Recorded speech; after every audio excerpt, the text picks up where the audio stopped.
Bonjour à tous, messieurs les modérateurs, chers collègues. Merci pour cette invitation à une session de rythmologie dans non-rythmologue, parce que je dois être probablement l'intrus de la session. Et donc, je vais commencer par des diapos un peu provocatrices. Donc, pas de conflit d'intérêt en lien avec cette présentation. Sur l'association entre activité physique et fibrillation atriale. Et donc, le premier message que je vais vous faire passer, c'est que l'activité physique, en fait, quand elle est menée à une intensité modérée, quand elle est menée selon les recommandations d'activité physique pour la population générale, elle réduit le risque de fibrillation atriale. Ici, vous avez une étude prospective qui avait été menée par les Américains dans le cadre de la Cardiovascular Health Study. 58% de femmes, un suivi de 12 ans, plus de 5000 patients. Et donc, vous voyez que, quel que soit l'activité physique, elle était gradée en quintile d'activité physique, et plus vous augmentez de volume d'activité physique, plus vous allez réduire le risque de développer de la fibrillation atriale, bien sûr, avec des données qui ont été ajustées. Et ça vaut également dans le cadre d'une activité physique de faible intensité. Plus vous augmentez l'intensité, plus vous allez réduire le risque de fibrillation atriale. Ça marche également avec une activité aussi simple que la marche. Plus vous augmentez le nombre de pas, plus vous allez réduire le risque de fibrillation atriale. Ça a été montré dans une autre grosse étude, c'est la cohorte UK Biobank. Là, on a 400 000 patients avec une activité physique qui est une activité physique essentiellement modérée. Et donc, vous avez sur le graphe de droite l'activité physique qui est évaluée en mètres par minute par semaine. Alors, 1 mètre par minute par semaine, c'est une activité physique qui fait 1 mètre pendant 1 minute dans la semaine. Donc, une activité physique de 1 heure à 10 mètres, ça fait 60 mètres par semaine, et ainsi de suite. Et donc, si on reprend les recommandations disent qu'il faut être globalement aux alentours de 3000 mètres par semaine pour être dans les activités, dans les recommandations de bonnes pratiques sportives. Et donc, ce qu'on voit, c'est que pour des activités physiques d'intensité modérée, vous allez, sur les graphes de droite, autant chez l'homme que chez la femme, réduire le risque de fibrillation atriale au décours, avec une évaluation de la réduction qui est évaluée à 5 à 10% chez les hommes, un peu plus importante chez les femmes. Ceci dit, juste pour vous montrer que chez la femme, a priori, l'effet semble un peu plus important encore sur ce travail de méta-analyse. Ceci dit, effectivement, quand on fait beaucoup d'activités physiques, d'endurance, pendant très longtemps, plusieurs années, on a un risque augmenté de développer de la fibrillation atriale. Ça, c'est une grosse étude qui avait été menée sur le sujet, une étude cas témoin, marathonien de Boston, 183 patients, suivi moyen de 11 ans. Vous voyez, ce sont des patients qui sont dans la classe de population qui est concernée par cette entité. On parle du middle age sportif. 39 ans en moyenne. Et donc, vous voyez dans cette étude le risque relatif de fibrillation atriale au décours de leur participation au marathon, à celui-là et probablement à plein d'autres, était évalué à 8,8%. Des travaux complémentaires ont été faits, plusieurs études publiées, une méta-analyse dont celle-ci est l'une des plus récentes, qui évalue le surrisque à 2,46. Donc 246% de risque de plus de développer une fibrillation atriale par rapport à la population générale quand on est un sportif endurant à haut volume pendant plusieurs décennies. Et vous voyez bien que l'association avec le sport, en fait, elle est surtout présente chez les moins de 55 ans, puisque au-delà de 55 ans, il y a l'effet de l'âge qui fait que l'association avec le sport elle est moins importante. Trop d'activité physique génère de la fibrillation atriale, c'est également vrai chez la femme. Et donc là, vous avez une étude rétrospective suédoise qui est centrée sur la femme, avec 228 athlètes de très haut niveau suédois qui ont été matchés avec des femmes de la population générale, un suivi qui est très long. Et vous voyez dans le tableau les risques relatifs qui sont significativement augmentés par rapport à la population de référence, quel que soit l'ajustement statistique qui est effectué.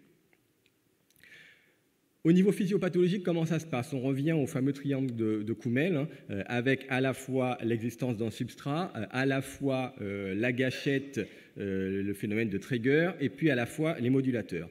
Et on voit que dans le cadre de l'activité physique, effectivement, on a plusieurs éléments qui peuvent expliquer la fibrillation atriale, à la fois dans les triggers, avec l'augmentation du nombre d'extrasystoles parallèlement au volume d'activité sportive cumulée. Et donc, Mina parlait des 1500 heures, mais ça se voit d'autant plus que les patients en font plus. On a le tonus vagal qui est augmenté, et c'est un des paramètres essentiels, puisque chez cette population de patients, en général, la fibrillation se déclenche le plus souvent dans les minutes, ou en tout cas dans les dizaines de minutes qui suivent l'activité physique intensive. Donc un tonus vagal qui est augmenté. On a également des modifications de structure auriculaire, et donc vous voyez ici les modifications de volume de l'oreillette parallèlement à l'activité physique cumulée. Donc tout ça, ce sont des éléments qui sont induits par l'activité physique, et je ne parle pas des anomalies électrolytiques, de la bradycardie qui va être corrélée au risque de survenue de la fibrillation atriale, etc., etc. Deux points sur lesquels j'aimerais revenir un petit peu plus, c'est l'inflammation. Dans le cadre de l'activité physique intense, au moment de l'activité physique et après, il y a une libération de cytokines pro-inflammatoires, et que cette inflammation, elle peut contribuer à la genèse des accidents de fibrillation atriale. L'autre paramètre, c'est la fibrose. Ici, vous avez une étude sur 20 athlètes, master, plus de 35 ans, avec un volume d'activité physique conséquent, comparé à des sujets contrôle. L'âge moyen, c'est 48 ans.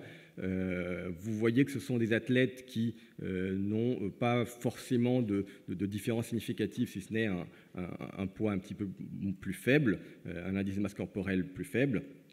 Et quand on regarde le volume atrial, il est augmenté chez les athlètes. Quand on regarde le rehaussement tardif au niveau des oreillettes, notamment de l'oreillette gauche, il est également augmenté avec, en cartographie, des images qui peuvent parfois faire peur. Et vous voyez, en vert, vous avez la fibrose, à gauche l'athlète, à droite le sujet contrôle. Il y a quand même une différence qui est visuelle, qui est assez notable. Donc fibrillation atriale et sport, il y a des critères de risque supplémentaires. On sait qu'il y a une corrélation avec la taille. Plus le sujet est grand, plus il a de risques de développer à long terme une fibrillation atriale. Et ça, c'est probablement parce qu'il y a un lien statistique entre la taille du sujet et le volume de l'oreillette.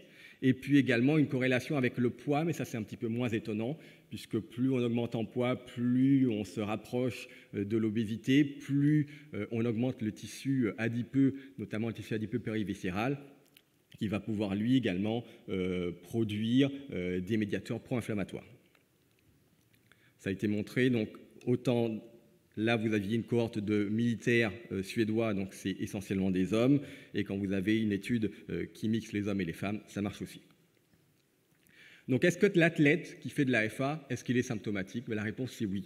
Et vous avez cette étude norvégienne sur des vétérans qui ont participé à la Birkebeiner. Alors, il y a beaucoup de ces travaux de la fibrillation atriale chez l'athlète qui sont les travaux nordiques. Donc beaucoup d'athlètes qui font du ski de fond, et la Birkebeiner, c'est une des plus grandes courses de ski de fond au monde, une des plus difficiles. Et donc vous voyez que dans ces populations de sportifs vétérans qui font de la FA, au final, vous avez des sportifs qui sont aussi symptomatiques que la population générale, à type de palpitation et de capacité physique réduite. Quel est le pronostic pour ces athlètes qui sont en fibrillation atriale? Donc ça, c'est un travail qui a été mené au niveau mondial, l'étude AFLET. Ils prennent des vétérans sportifs, ils leur envoient des questionnaires dans plein pays dans le monde. Il y a plus de 40 pays qui ont participé, avec des sujets qui ont un âge moyen de 52 ans, 84% d'hommes et 20% qui sont en fibrillation atriale. Et donc, ils recueillent notamment les événements de façon rétrospective. Et vous voyez que par rapport à la population sans FA, dans laquelle on trouve 1,6% d'AVC, chez les sujets qui ont de la FA, on en trouve plus, en l'occurrence aux alentours de 7%, même dans le groupe qui a un score de Schatzvask faible, 0 à 1. Alors, c'est un petit peu dommage, on n'a pas, c'est un pool 0-1, on n'a pas 0 versus 1. probablement beaucoup plus dans ceux qui ont le Shadvaska-1, puisque vous savez que l'anticoagulation elle est quand même conseillée dans ce groupe. Et donc, ils ont regardé les critères qui étaient associés à la survenue d'un AVC, et sans surprise, on retrouve la fibrillation atriale avec un risque relatif qui est équivalent à 4. Donc, le sujet athlète vétéran en FA a 4 fois plus de chances de risque de faire un AVC que le sujet qui n'a pas de FA. Pour autant, si on ramène le tout à la population générale, dans cette étude norvégienne, 1117 patients en FA, on voit que l'activité physique par elle-même, encore une fois, on revient sur l'activité physique modérée, contribue à réduire le risque de FA. Elle réduit également le risque d'AVC dans le cadre de l'effet cardiovasculaire. Et donc, vous avez, chez les sujets qui suivent les recommandations d'activité physique et qui sont en FA, finalement, un risque d'AVC qui est diminué par rapport à ceux qui ne les suivent pas et qui se rapproche finalement de la population générale inactive. Quel pronostic, encore une fois? Si on compare cette fois les sujets athlètes en FA versus les non-athlètes en FA, dans ce travail qui est encore un travail norvégien avec des athlètes qui faisaient du ski de fond, vous voyez que, vous ne voyez pas bien, mais en l'occurrence, vous avez ici la colonne des patients athlètes qui font de la FA, celle des non-athlètes qui font de la FA avec le risque relatif d'AVC. Et on voit poindre le fait que le risque relatif d'AVC, il semble quand même diminuer par rapport à la population non-athlète. Donc, ce patient, avec sa FA, il va néanmoins falloir le traiter. Donc, je vous ai marqué l'hygiène de vie parce que les athlètes n'ont pas forcément tous une très bonne hygiène de vie. Il y a des études dans lesquelles, où je suis passé rapidement, je n'ai pas pointé le fait qu'il y avait plus de fumeurs dans la population athlète que dans la population non athlète. Il y a de la consommation d'alcool, il y a parfois de la consommation de substances illicites, donc il faut screener tout ça. Le détraining, est-ce qu'un athlète sportif, vétéran, endurant, qui arrête de s'entraîner, est-ce qu'il fera moins de récurrence? Ce n'est pas démontré. Il y a des études qui sont en cours, notamment une étude norvégienne, encore eux, qui explore le sujet, mais pour le moment, ce n'est pas démontré qu'à l'avenir, s'ils arrêtent l'entraînement, encore faut-il qu'ils soient d'accord pour le faire, ils fassent moins d'événements. Les traitements médicamenteux, les bêta-bloquants, si vous arrivez à les faire en prendre, voilà, vous êtes fort. Digoxine inhibiteur calcique, c'est quand même moins efficace que les bêta-bloquants. Et puis les antiarythmiques en monothérapie, c'est quand même largement déconseillé, en particulier dans ces situations d'activité physique. Reste l'ablation pour introduire le sujet de Nicolas. Alors l'ablation, juste 2 petites diapos. L'ablation chez l'athlète, ça marche, mais il semblerait dans cette étude que ça marche quand même moins bien que chez le non-athlète.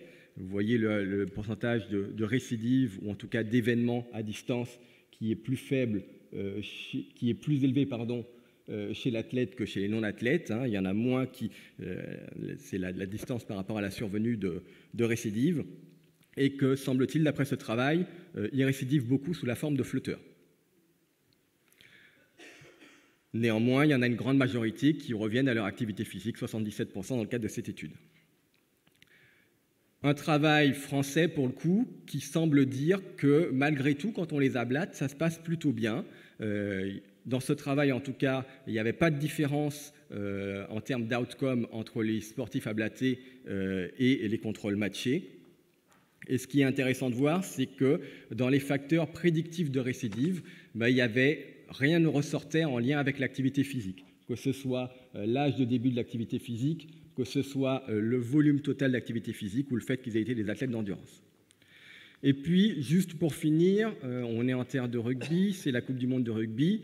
Il y a des choses un petit peu plus étranges qui ont été faites, et notamment un papier que j'ai trouvé sur un rugbyman qui, bien sûr, dans le cadre de son activité physique, avec de la FA et les anticoagulants, ne pouvait pas pratiquer le rugby.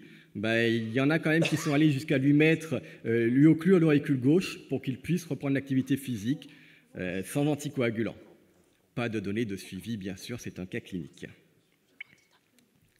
Donc, pour finir, l'activité physique modérée réduit le risque de FA, et c'est une information importante, c'est probablement, à mon sens, la plus importante de ma présentation.